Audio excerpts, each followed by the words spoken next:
Então, pessoal, aqui nós vamos começar a falar, né, de mais algumas interações medicamentosas, né? Então, por exemplo, as tetraciclinas, né, elas também irritam o estômago, né, e devem ser administradas longe das refeições, pois elas formam complexos insolúveis com cálcio e leite, derivado da tetraciclina. São instáveis em meio ácido e a diminuição da motilidade gastrointestinal. Essa motilidade do gastrointestinal diminui, tá, a absorção de outras vitaminas que estão compostas ali na alimentação, tá? E diminui a absorção dessas vitaminas, tá? Essa motilidade quer dizer a absorção dessas vitaminas pelo sistema gastrointestinal. Então, acaba, pessoal, acontecendo aí através da tetraciclina a baixa da absorção dessas vitaminas também, tá? Deixar aqui para vocês copiarem.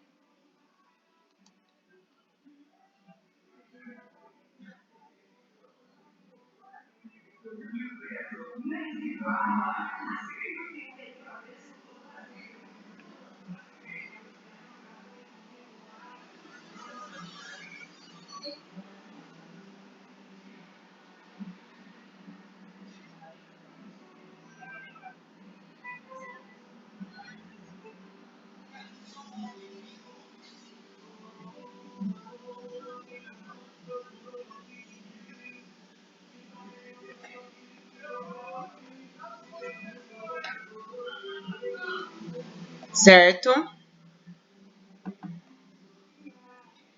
Aí, entre medicamentos também, nós temos a vitamina K.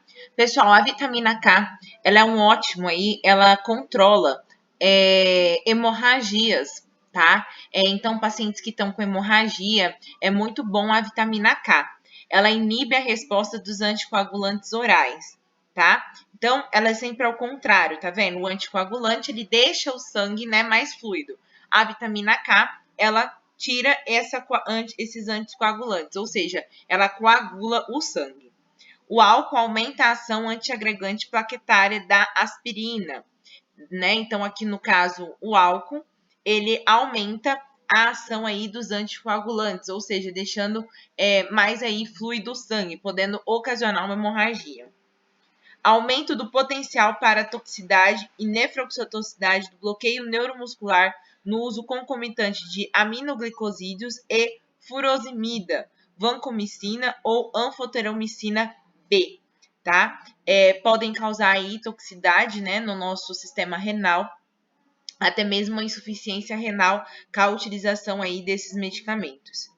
Antiácidos, né, reduzem a absorção de fluoquinolonas, tá, que é um outro tipo de medicamento. Macrolídeos, que são antibióticos, né, por exemplo, a azitromicina, ela é um macrolídeo, inibe a ação bactericida da penicilina e as cefalosporinas, ou seja, os macrolídeos, eles diminuem a ação de amoxicilina, entre outras aí, por exemplo, como a cefalexina. Se tomado, por exemplo, azitromicina e cefalexina, os dois ao mesmo tempo, tá? Então, todas essas são algumas interações medicamentosas que acontecem entre um fármaco e outro. Vou deixar aqui para vocês copiarem.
Muito importante, viu? Essas interações entre um fármaco e outro.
Continuando, o fenobarbital, pessoal, ele é um anticonvulsivante, tá? Muito utilizado também por pacientes que têm AVC. Então, após o AVC, o paciente toma o fenobarbital para estar evitando essas crises convulsivas, né? Devido à criação do coágulo, né? No cérebro. Então, aí cria esse coágulo e mesmo após ali a alta, o paciente fica por alguns meses tomando, né? Fazendo uso aí do fenobarbital. E esse fenobarbital ele ajuda aí não dar crises convulsivas, né? Já ele pode causar também aumento do metabolismo e, como consequência, ocorre diminuição do nível plasmático de alguma substância, do tipo anticoagulantes orais, corticoides, esterógenos, digitoxinas e os próprios anticonvulsivantes, tá? Então, ele aumenta aí a metabolização dessas substâncias, né, que sempre são colocadas juntos. Por um lado, isso é bom, tá?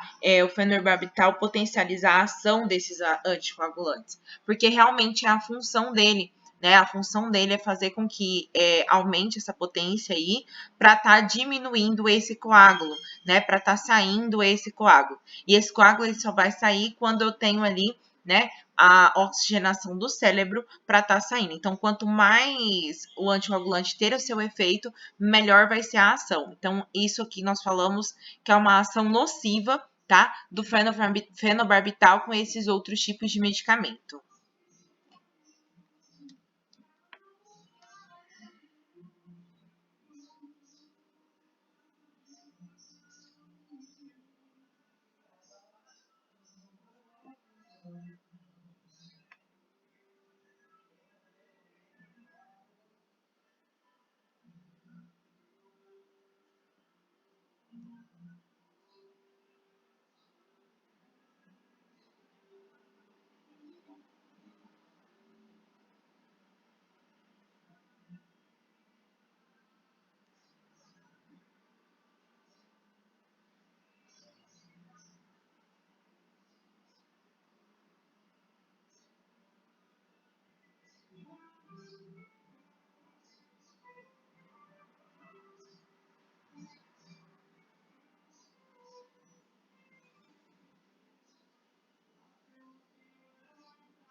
Então, também temos aí, se o metabólico é mais tóxico, a indução incrementada da toxicidade do fármaco.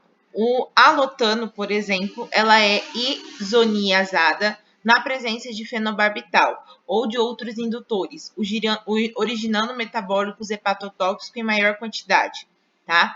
Então, pode acontecer também, né, uma possível potencialização aí, se o paciente utilizar vários medicamentos aí anticoagulantes, dando um problema hepato, né? Hepatotóxico. Pessoal, sempre que a gente fala de hepatotóxico, tá? Todo medicamento ele pode causar problema hepatotóxico, tá? Desde que utilizado de forma errada. Então, por exemplo, se eu tenho fenobarbital, ele tem uma quantidade de miligrama por dia que ele pode ser utilizado para ele não ser classificado como hepatotóxico, para ele não ter problema em rim, fígado, tá? Para ele não causar esse tipo de problema. Isso todo medicamento. Todo medicamento pode causar problema renal ou problema no fígado, tá? Por quê? Porque todo medicamento é metabolizado pelo fígado, ou seja, passa pelo fígado, né, para ele ser eliminado ali no sistema renal. Então, como esses medicamentos passam pelo sistema ali, pelo fígado, pode acontecer sim um problema hepático. O que acontece é que a gente faz uso ali de alguns medicamentos de uso irracional, de forma errada, ocasionando aí uma hepatotoxicidade. Toda vez que nós falamos dessa hepatotoxicidade em questão de medicamento, nós estamos falando assim que pode produzir uma hepatotoxicidade maior, ou seja, uma produção aí maior, né, uma hepatotoxicidade desse fígado, desse sistema renal maior do que em outras situações. Não quer dizer que a pessoa vai tomar um comprimido e já vai ter ali um problema renal ou um problema hepático, tá bom?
Nós temos também, pessoal, o disulfiram, tá? O disulfiram é um medicamento para o sistema renal.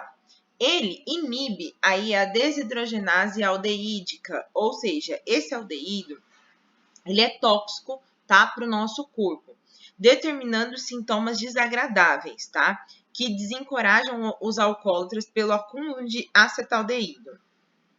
É muito utilizado esse medicamento para paciente que quer parar de beber, tá? Por quê? Porque ele vai dar uma sensação de amargo, tá? Na boca. Essa sensação de amargo que ele vai dar é porque a pessoa vai beber e aí vai vir essa situação porque ele vai inibir a desidrogenase do aldeído. O aldeído é o que causa ressaca, tá? Então, como ele causa ressaca, porque ele é tóxico para o nosso corpo, com a ação do disulfiram, o paciente vai pegando nojo, né, da bebida alcoólica, de ficar com aquela sensação. Tem paciente que sente ter vontade de vomitar, tá? E aí não vai bebendo mais. Então, esse medicamento é muito utilizado para pacientes que querem parar de beber. Principalmente por causa da sua ação aí, vamos dizer, da sua ação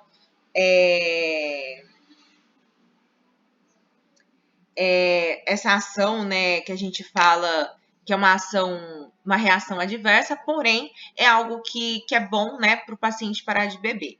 Não só o disulfiram produz o acúmulo desse acetaldeído em presença de etanol, mas também o metronidazol e o clonafenicol e o ácido etacrínico, tá? Esses medicamentos também causam aí, né, que esse aldeído fique na corrente sanguínea, essa toxina, e o paciente sinta-se mal ali, boca amarga, vômito, por muito mais tempo do que se fosse só uma ressaca. Vou deixar aí para vocês copiarem também.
Parkinson, né, é uma doença. Essa doença de Parkinson, ela causa um alto tremor, tá, do sistema dos nervos, tá, das nossas mãos e pernas, né, que a gente fala dos nervos periféricos. Então, o paciente ele tem uma alto tremor, não consegue fazer atividades do cotidiano, como escrever, escovar os dentes, por exemplo, pegar alguma coisa, né? Então, tem um alto aí problema de tremor na mão. Atualmente, com a finalidade de obter a mesma eficácia com doses menores e prolongar a ação antiparkinsoniana do levodopa, levodopa é um medicamento utilizado aí no Parkinson, tá, pessoal, para diminuir esses tremores. Administra-se levodopa associado com inibidor de dopa-descarboxilase. Então, o que a gente pode perceber? Que essa dopa-descarboxilase, que é um outro medicamento, potencializa a ação do levodopa. Então, aqui nós temos também uma ação benéfica de uma interação medicamentosa, né? Onde o dopa-descarboxilase potencializa a ação do levodopa, diminuindo o tremor nas mãos, né? Nas mãos, nas pernas, tem paciente que fica sem andar, né? Na doença aí parkinsoniana, tá? Então, é uma interação benéfica.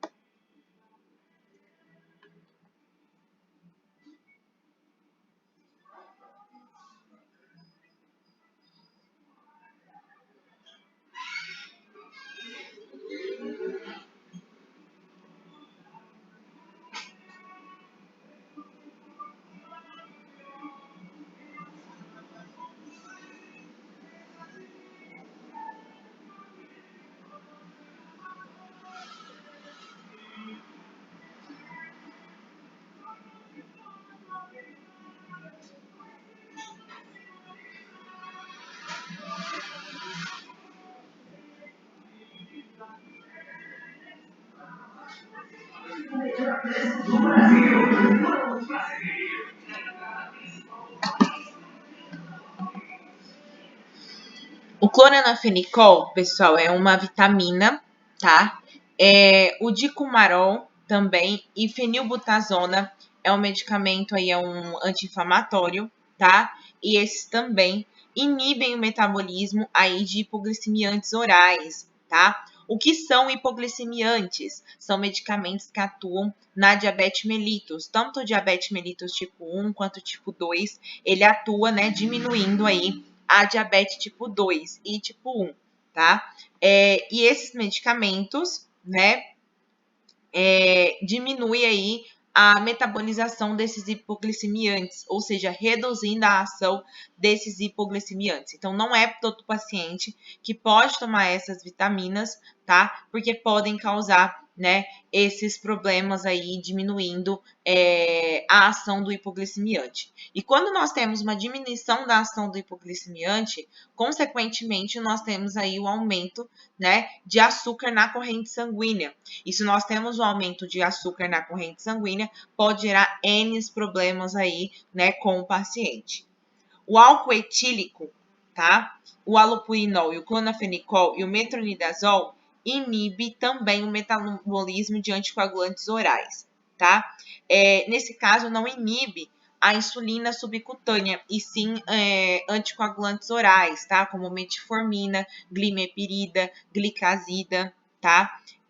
O alopurinol é um medicamento para gota, tá? A famosa gota, que é o aumento do ácido úrico, né? Que aí a gente tem a inflamação aí das articulações. E ele não pode ser tomado quem tem problemas aí de diabetes, tá? Devido a esses problemas aí que a gente está falando de diminuição da ação desses hipoglicemiantes, tá? Então, o alopurinol, ele também diminui a ação de anticoagulante, tá? O que é o anticoagulante? Ele, entre aspas, afina o sangue, deixa o sangue mais fluido e diminui aumenta a oxigenação desse corrente sanguínea. Quando mais fluido for o meu sangue, menor, né, ali a pressão arterial, né, e mais tranquilo ela anda, né, mais ela flui. Então, nós temos aí e o alopurinol e o álcool, né, também, cerveja, entre outros aí deste lado, também diminui a ação desses anticoagulantes. Então, paciente que tem problema, né, de coagulação não pode estar tomando esse tipo de medicamento e nem álcool, cerveja. Bruna, um copo de cerveja já pode desencadear isso? Pessoal, depende, né? Depende da situação, depende de como esse paciente está, depende do sistema imunológico, depende do medicamento. Então, não tem como falar que é impossível, porém, é mais difícil com um copo só, né? A gente fala, claro, quando o paciente tem aí o hábito, né, constante de estar fazendo uso desses medicamentos e do álcool em si.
Aí aqui tem alguns antibióticos, né?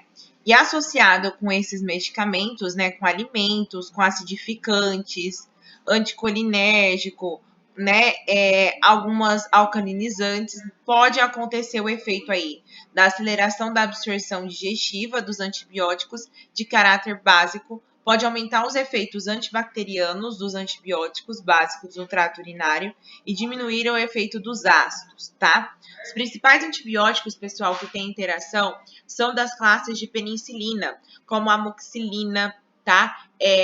Tetraciclina, penicilina em si, são dessa classe que tem maior nível aí de interação. Diminui o peristaltismo do intestino e dessa forma impede uma mistura eficiente, o que reduz a absorção do antibiótico e aumenta a possibilidade de uma hidrólise enzimática dos antibióticos. Fixa os antibióticos aniônicos e reduz sua absorção digestiva, né? Os antibióticos, eles têm absorção no sistema intestinal, tá? Então, a maioria dos antibióticos tem essa ação no sistema intestinal e aí eles podem causar esses tipos de problema, tá? Principalmente através da diarreia, que esses antibióticos podem causar também, né? Que eles causam uma diarreia muito grande e essa diarreia aí pode causar também uma má absorção de alimentos, vitaminas, nutrientes, né? Oriundos aí da alimentação.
E aí, depois nós já vamos falar aí, nós vamos entrar na farmacovigilância, né?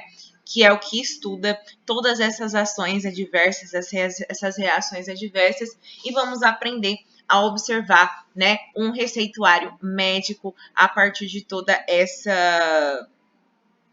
essas interações.